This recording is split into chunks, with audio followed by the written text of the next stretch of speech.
Thank you.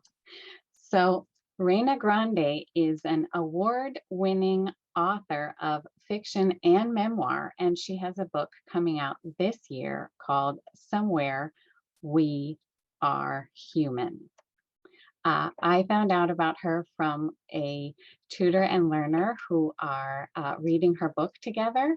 And the learner is rather reluctant to read. And it's been wonderful because she is very interested in reading each week this book. And she sees herself in the story. And that's all I need to say. And take it away, Reina. Thank you so much, Sarah. Thank you, everybody, for joining us this morning. It's such an honor to be part of this conference and to get to share my story with you and just get to spend this time with you today. So I am going to share my screen so that I could share a PowerPoint that I created. So let me see, how can I share that?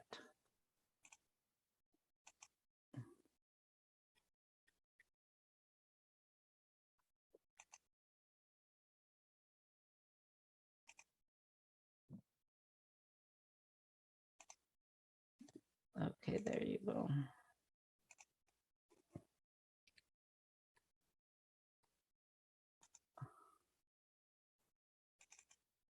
Okay, can you see that? Everybody see that okay? All right. Okay, so I'm gonna start with this quote from Margaret Atwood, who says, "Our generation in the West was lucky. We had ready-made gateways. We had books, paper, teachers, schools, and libraries. But many in the world lack these luxuries. How do you practice without such tryout venues? Without a piano, how do you learn to play the piano? How can you write without paper and read without books?" And this quote means a lot to me because it is true that I feel, some of us are lucky to live in a place where you have access to these things. And in other places in the world, there's so many people that don't have access. They don't have access to books or paper, or they don't have schools, or they don't have libraries. And that is a situation for many in the world. And I certainly experienced that when I was growing up in Mexico. And as someone once said, talent is universal, but opportunities are not.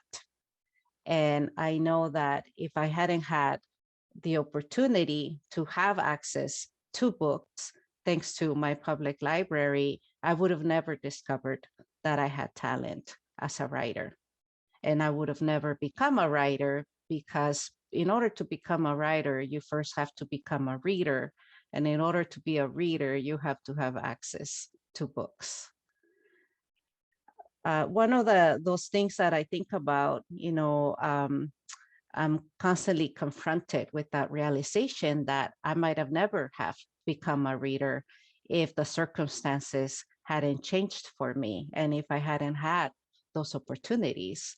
And I think a lot about that, especially, when I go to Mexico, when I go back to my native country, it makes me think and appreciate the opportunities that I've had, especially the opportunity to have books in my life and to be able to be a writer and be a professional writer. So a few years ago, The Distance Between Us was published in Mexico. And I was really excited because this is my first book that has been published in Mexico. I was so excited to be able to share this book with my family in Mexico, but with everyone in Mexico, all my country, men and women and children. So I went to do some book events in Mexico, and I discovered that my book in Mexico costs 220 pesos, which is about the same price that it costs here, $16, $17, except that in Mexico, the daily minimum wage in Mexico right now is 141. When my book came out, it was 102. And this is the daily wage, not uh, hourly wage, but the daily wage is 141. My book costs 220 pesos. So it would take somebody almost 2 days worth of wages to be able to buy my book. And most people in Mexico cannot afford to buy books because they have to eat. They don't have the luxury to be able to read because they have to provide for their families. And unfortunately, the daily minimum wage in Mexico doesn't really go very far. You know, everything is expensive, not just books. And for me, you know, being born in Mexico and born in the state of Guerrero, which I don't know if you are aware that the state of Guerrero is the second poorest state in the country.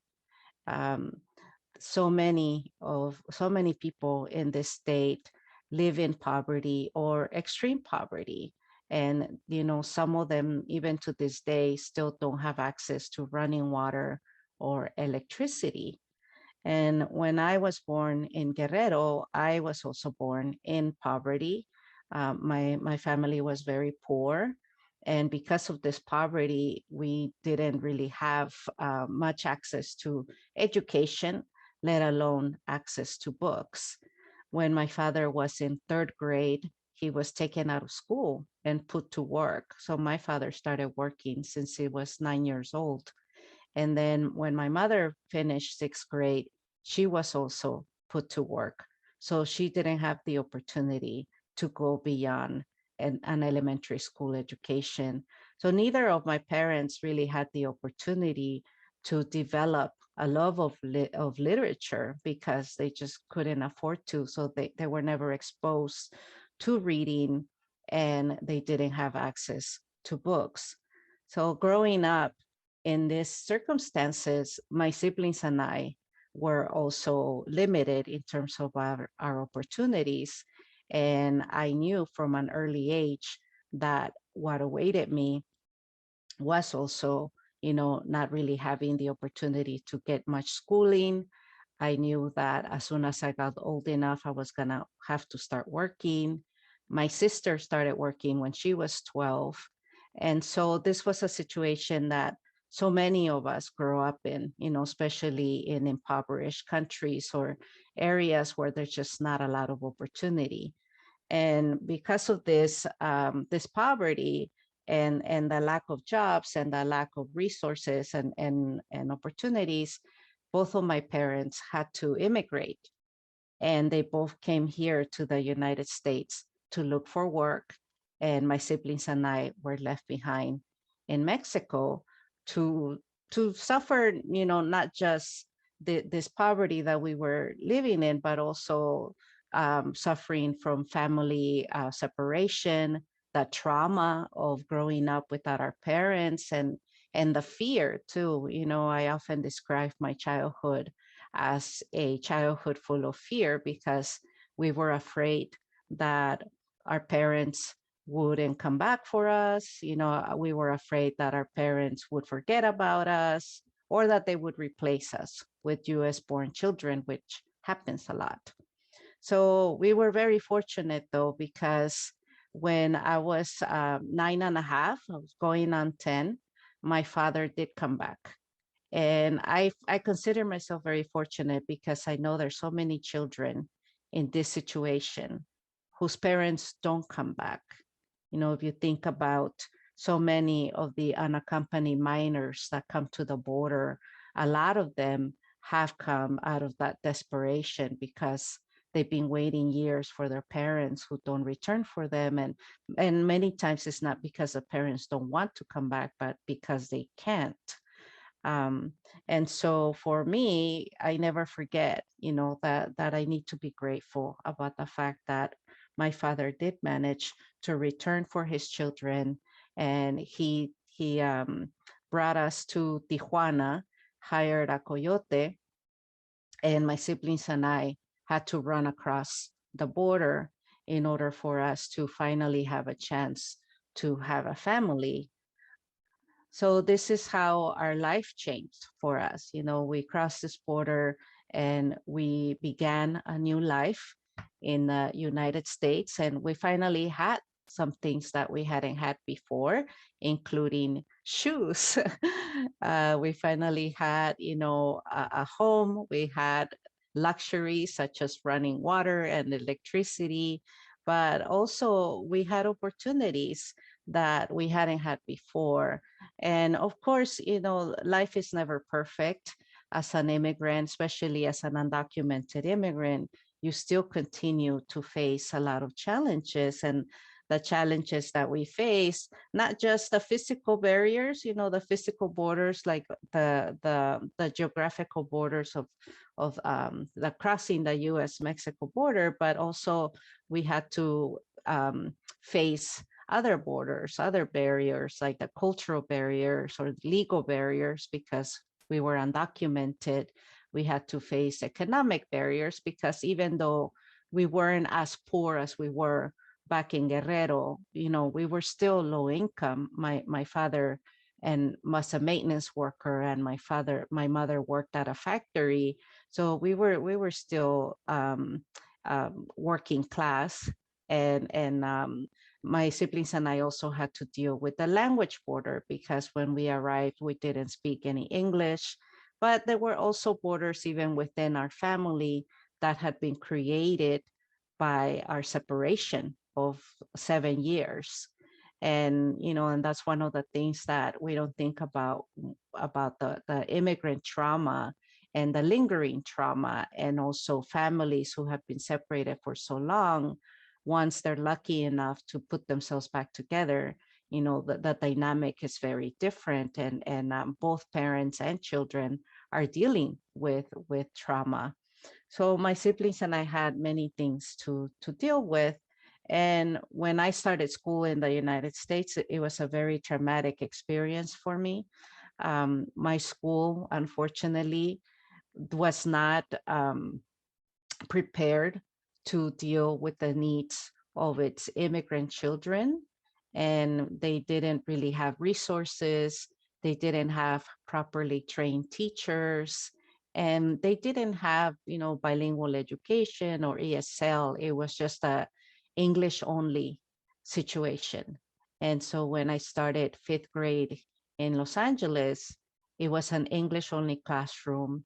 My teacher didn't speak Spanish. And when she saw that I didn't speak English, she pointed to the corner of her classroom and sat me there. And then she ignored me the whole year that I was in her class. And so during this time, you know, this transition from Mexico to the United States was very traumatic. And I sat in that corner of my fifth grade classroom, feeling like an outsider, feeling invisible, feeling voiceless, and also feeling ashamed because I was told again and again, you know, that here in this country we speak English. And my teacher's behavior made me think that as long as I spoke Spanish, I was going to be put in a corner and I was going to be ignored and I was going to be voiceless. And so I experienced a lot of language trauma during this time period. And I began to internalize a lot of shame for speaking Spanish. I grew to feel that I spoke the wrong language. And so I began to reject my Spanish. And I started to find different ways in which I could learn English quickly so that I didn't spend the rest of my life being put in a corner and ignored and feeling voiceless. And so during this time period in my life, I was really struggling to find my way here in this country. And when I started junior high, that's when things started to change for me because I discovered the public library. You know, the public library was on my way to school. And so I went by there all the time and it became my refuge. You know, it was at the public library where I would go and borrow books, and I would borrow audiobooks, which back then were books on tape. And I would take these books on tape home with me, and I would listen to the book and read along as well with the physical book. And that's how I taught myself English, by listening to these audiobooks and reading along. And I learned the pronunciation, and my brain absorbed all this vocabulary, and it absorbed how sentences are constructed and the rhythm of sentences, the rhythm of paragraphs. And that's when I became an avid reader, was because of the public library. And I would go every week. I was allowed to check out a maximum of 10 books. So I would take those 10 books home and I would devour them in a few days and then come back for more. And so this library really became my gateway into falling in love with books, falling in love with stories. But ultimately, it also led to me ending up as a professional writer. Because as I mentioned before, you cannot be a writer if you're not a reader first. And in order to be a reader, you do have to have access to books. And so the library definitely changed my life in very important ways. Um, One of the downsides to my library experience, though, was that at the time, and even today, there were not a lot of books available to me that were diverse books, especially that I was looking for were books about Chicano, Latino literature, books where I could see myself, where I could see my own experiences. So there were not that many diverse titles in my public library. And of course, part of the reason is because overall in the publishing industry, there's not a lot of diversity in the publishing industry. It is a mostly white industry. And so writers of color don't have as many opportunities to write and publish books that children of color would be able to connect with. And so this was something that I didn't know I was yearning for at the time, but I knew that the books that I found in the public library and the librarian would give to me to read were books that I couldn't really relate to, So I grew up reading a lot of Sweet Valley High and Babysitter's Club and V.C. Andrews and Lois Duncan. And then as in high school, I discovered the romance section of the library. So I was reading a lot of Harlequin romances. And these books were fascinating to me in that they gave me access to middle class white America, which was something I didn't have access to in my own life as an immigrant, as a Mexican Spanish speaker.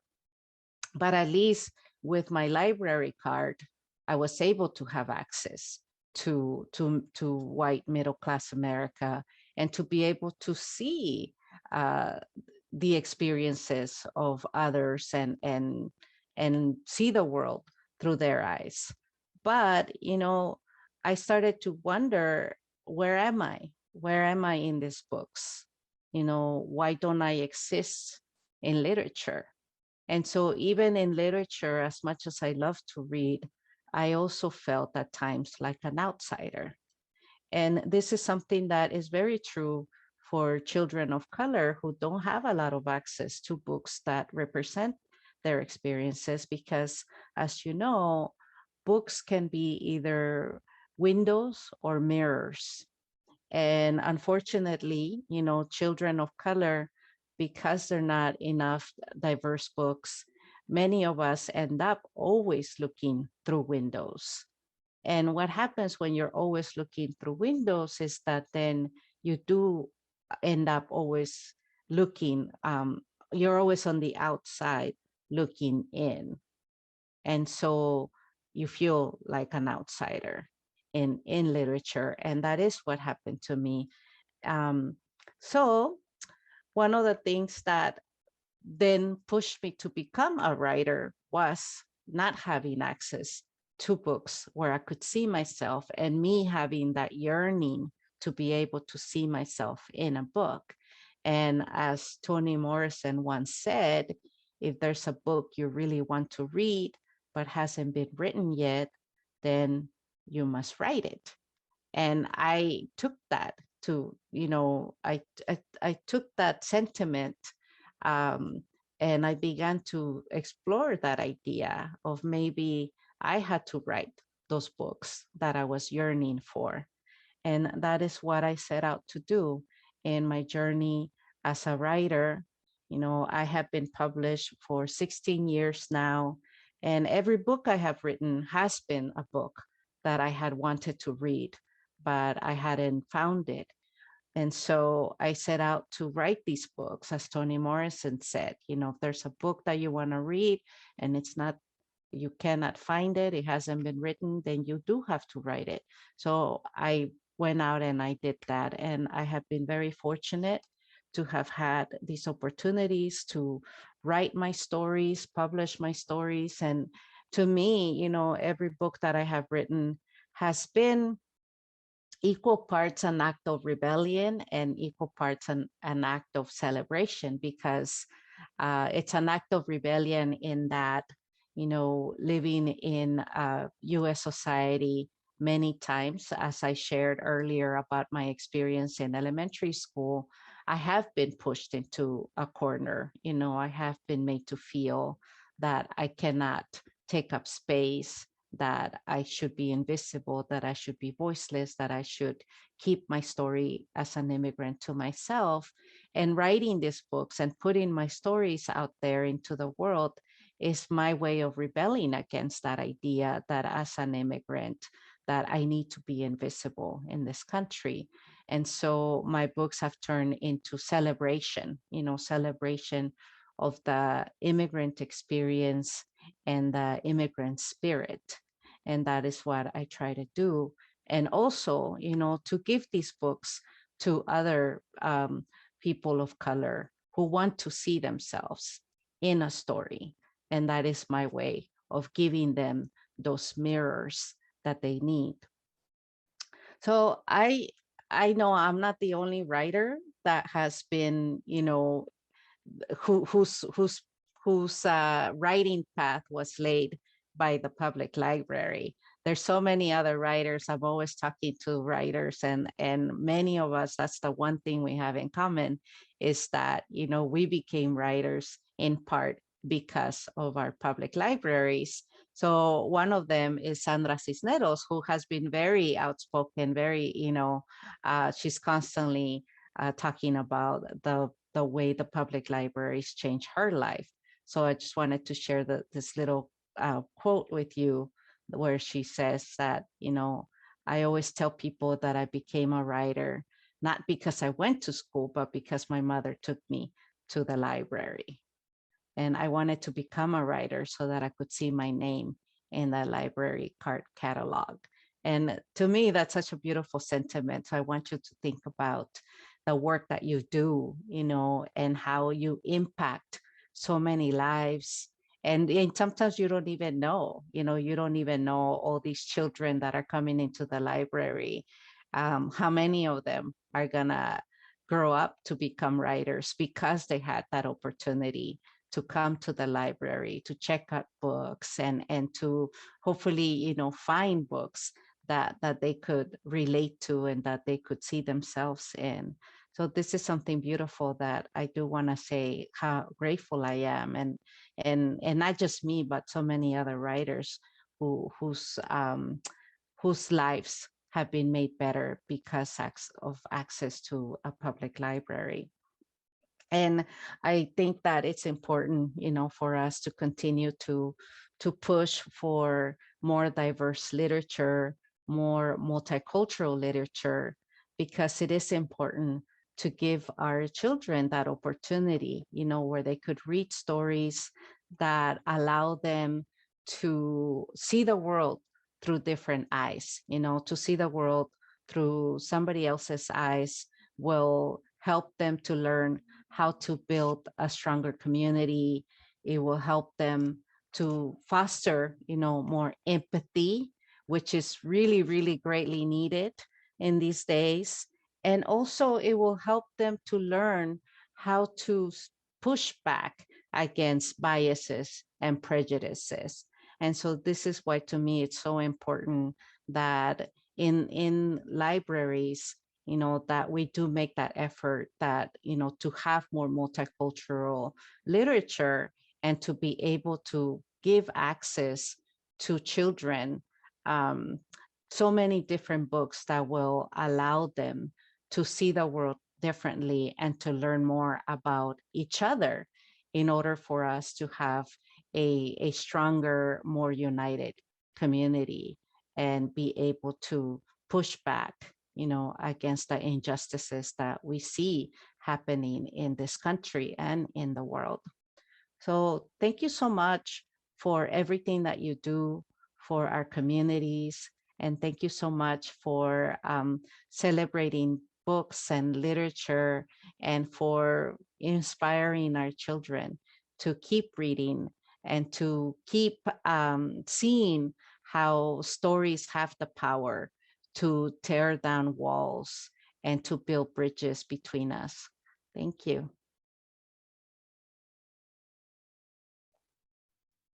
Thank you, Reyna. And do I have some time to take a question or two? I believe we have a 10-minute break and then we're moving on to the next session. Okay. There was one question in the chat that I answered about contacting you because we contacted you. So, And Reyna, you are getting a lot of love, mucho amor de todos los que, la audiencia que está aquí. So beautiful comments, very thankful for your wonderful presentation that connected to so many of our experiences. And it reminded us why we do this important great work. And thank you to you for writing those books that are the mirrors to a lot of our communities. Thank you so much. Thank you, everybody. we are so looking forward to the next one. Yeah. So it'll be out June 7, which is coming up. And the book is an anthology of immigrant voices, formerly undocumented or currently still undocumented. And it features immigrants from over 20 countries. So I hope that you can check it out. Thank you. Thank you so much. Thank you, folks. And the next on the schedule is a tiny little break to get your coffee or water, and we will move on to the next session. We very much appreciate you, Reyna. Muchísimas gracias. Thank you. Gracias. Adiós. Adiós.